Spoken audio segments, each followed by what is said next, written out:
आपको पता है लोकसभा का चुनाव समाप्त हो गया, प्रधानमंत्री तीसरा कार्यकाल के लिए शपथ भी ले लिए, उनका कैबिनेट भी विस्तार हो गया, बहुत सारे लोग मंत्री बने और बहुत सारे जो मंत्री पहले थे 2019 से 24 वाले कार्यकाल में, तो उनका बहुत सारे लोग कैंडिडेट वहां पर हार गए, तो उनका मंत्री पद से वहां पर शपथ हुआ और बहुत सारे नए मंत्री भी बने।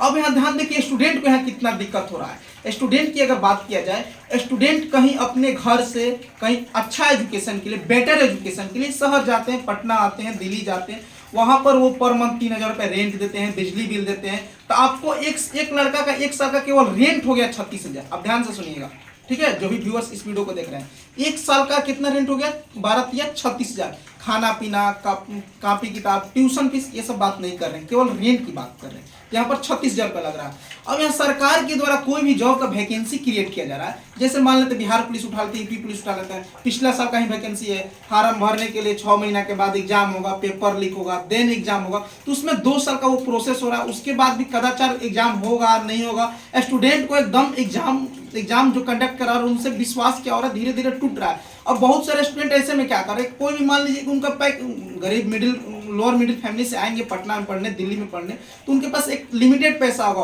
कोई अपने माँ का जेवर बेच कर आता है, तो कोई अपने जमीन को गिरवी रख कर आता है, कोई कुछ करके आता है, कोई शहर में पार्ट टाइम जॉब कर रहा है, तब पढ़ रहा है। तो उन लोगों के लिए कौन आवाज उठाएगा? संसद में सब लोग प्रधानमंत्री जी का बड़ाई करें, प्रधानमंत्री जी ये कर दिए वो कर दिए, ठीक है किए हैं, बट स्टूडेंट का आवाज कौन उठाएगा? हमारे बिहार का एक निर्दलीय सांसद माननीय पप्पू यादव जी को धन्यवाद देता हूं, वो हमारे लिए आवाज उठाते हैं, शिक्षा के क्षेत्र में हो, मेडिकल के क्षेत्र में, सारे सेक्टर में। जबकि जिस दिन वो शपथ ले रहे थे उस दिन उन्होंने आवाज उठाया कि बिहार को विशेष राज्य का दर्जा दिया जाए। नीट में कदाचार मुक्त एग्जाम नहीं हुआ, मतलब वहां पर बहुत सारा व्यवस्था वहां पर चेंजिंग हुआ, जिससे क्वेश्चन लीक हुआ, तो वहां पर बहुत सारे जो नीट का जो एग्जाम देने गए थे पढ़ लिख कर, तो उनको तो वहां पर क्या हो गया, उनको तो वहां डाउन होना पड़ा, जो एग्जाम में चोरी करके लिखे हैं।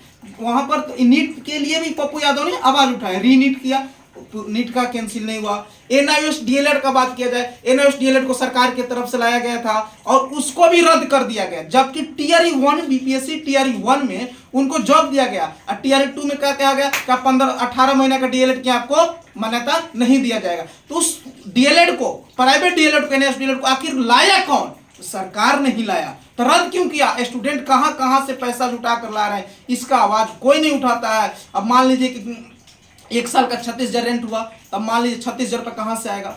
कोई अगर व्यक्ति किसी लोअर मिडिल फैमिली के परिवार से, कोई पेरेंट्स अगर बाहर जाते हैं तो 12 से 15,000 उनका मैक्सिमम सैलरी होगा। अब 15,000 सैलरी में उनका 2 बेटा 1-2 बेटी होगी, उनको पढ़ाना है, लिखाना है, घर का महंगाई देख ही रहे हैं, भोजन भी वो सब, तो उसमें बहुत सारे स्टूडेंट को दिक्कत हो रहा है। तो यहाँ पर मकान मालिक लोगों से रिक्वेस्ट है, एक मानक बनाया जाए, सरकार से रिक्वेस्ट है कि एक लिमिट में रेंट लिया जाए, एक लिमिट में बिजली भी लिया जाए, इस ताकि स्टूडेंट को परेशानी ना हो। और हाँ, एग्जाम का जो रिजल्ट आ रहा है, ये 3-4 महीने में रिजल्ट क्यों? जब आपका चुनाव होता है तो 2 से 3 दिन में आपका रिजल्ट हो जाता है। 1 जून को लास्ट चरण का एग्जाम हुआ था, 7वां चरण का चुनाव हुआ था, सॉरी लोकसभा का, तो उसके बाद 4 जून का रिजल्ट आ गया, कौन सांसद जीता, कौन सांसद आ रहा। हम लोग का एग्जाम हो रहा है, कैंसिल हो जा रहा है। 3 से 4 महीने पप्पू यादव जी संसद में आवाज उठाए हम लोग के लिए, उनको बहुत बहुत धन्यवाद। अगर आप भी चाहते हैं कि स्टूडेंट का आवाज उठाया जाए, ये जो भी आपके कैंडिडेट, सॉरी आपके जो एमएलए हैं, एमपी हैं, उनसे बात करिए और उनसे बोलिए कि हम लोग के लिए आवाज उठाइए संसद में। अगर विधानसभा में जा रहे हैं तो विधानसभा में उठाइए और हम लोग हक की लड़ाई के लिए लड़िए और हम लोग को जितवाइए, ताकि हम लोग मिडिल फैमिली से आते हैं, हम लोग ताकि सक्सेस पाएं और अपने परिवार को खुशी खुशी आगे बढ़ाएं। Thank you. जय हिंद, जय भारत।